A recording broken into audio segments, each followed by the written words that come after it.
peux me parler de l'occitan? Alors moi, je fais partie de la génération sacrifiée par rapport à l'occitan. Mes grands-parents maternels, eux, parlaient occitan.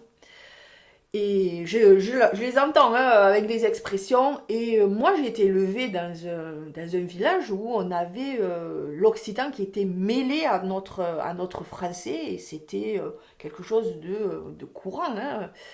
Et quand je suis arrivée à la fac, enfin, un peu avant, puisque j'ai fait ma première, ma terminale à Montpellier. Je suis partie de Pézenas, je suis allée à Montpellier par rapport au conservatoire parce que j'arrivais plus à. J'avais trop de transport. Les gens ils parlaient pas comme à Metz. Et je me suis rendu compte que ça faisait mes super ploucs de dire ça pègue, je me suis escanée, je fais une bougne, ou on est tout esquiché, voilà.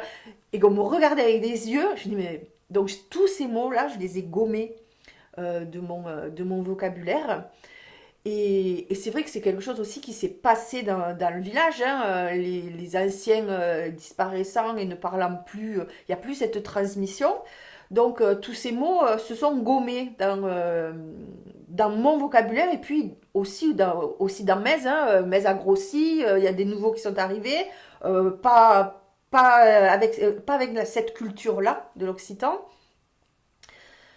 Et ça me gênait de perdre ça. Donc bon, là j'ai pas le courage, j'ai pas le temps d'apprendre l'occitan. Mais on avait la chance à Metz d'avoir une calandrette, donc j'ai scolarisé mon fils en calandrette. On aurait été à Montpellier, peut-être que je l'aurais mis dans une école bilingue anglais en disant voilà, c'est une chance pour toi, tu seras bilingue, tu n'auras pas d'accent. L'anglais c'est la langue internationale. Mais il m'aurait peut-être manqué quelque chose. Et donc, je suis très contente d'avoir scolarisé mon fils en calandrette. Donc, il a fait ça de la maternelle au CM2 à Metz. On a fait l'effort de le mettre au collège occitan à Montpellier. Donc, il est scolarisé à Léon-Corde. Et il a cette chance aussi. Alors, ça fait 25 ans que les occitanistes essayent de créer un lycée. Donc, il y a un lycée calandrette qui a été créé au sein du collège Léon-Corde. Je suis contente que mon fils soit en calandrette parce c'est un système quand même éducatif qui est peu traditionnel. Hein. On sort des schémas d'éducation nationale et on n'est pas dans le. Moi, j'ai été éduquée dans la compétition. Il fallait être premier de sa classe, il fallait avoir le bac avec mention, il fallait. Voilà, c'était la compétition et si on pouvait écraser celui en dessous, réussir même au mépris des autres. Et puis c'est ce qu'on retrouve aussi dans les entreprises. La réussite pour grimper l'échelle, être le premier, le numéro un de sa boîte, des fois ça s'est fait pour certains au mépris de certaines valeurs et d'écraser les autres sans aucune honte.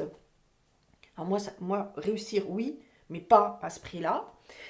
Et en calendrette, ce qu'on apprend aux enfants, c'est la coopération et le collaboratif. Et on se rend compte maintenant que des entreprises qui gagnent et les entreprises qui survivent au conflit ou à la situation, à la pandémie, ce sont celles qui sont pas ce sont pas celles qui étaient sur le marché concurrentiel ou qui avaient ce système c'était de s'adapter, de savoir s'adapter. Ben ouais, tu travaillais dans un bureau, ben tu vas travailler chez toi, tu vas continuer et en permanence de s'adapter à un peu tout. Et c'est ce que et la collaboration avec l'autre.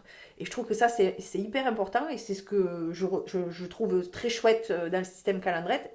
Et je trouve que on a aussi il faut, en tant que gens du pays, qu'on cultive nos traditions et notre culture locale. C'est pas par passéisme, par euh, réactionnisme. On est pas du tout. L'Occident est moderne. Moi, je le vois d'une façon dépoussiérée. Et je suis très contente là de la loi qui est passée, la loi Molac, hein, qui va donner plus de moyens pour les langues qu'on appelle régionales et minoritaires. Je pense que c'est pas, au niveau de l'Occitan, c'est pas une langue morte, comme dit mon fils pour m'embêter. On n'est pas dans la culture minoritaire, on est dans ceux qui a fondé l'Occitanie, hein, au sens large, hein, qui va au-delà des frontières de notre région administrative. Et puis, il y a quand même un prix Nobel, il y a Mistral, hein, Frédéric Mistral, qui avait quand même eu un prix Nobel de littérature dans la langue occitane.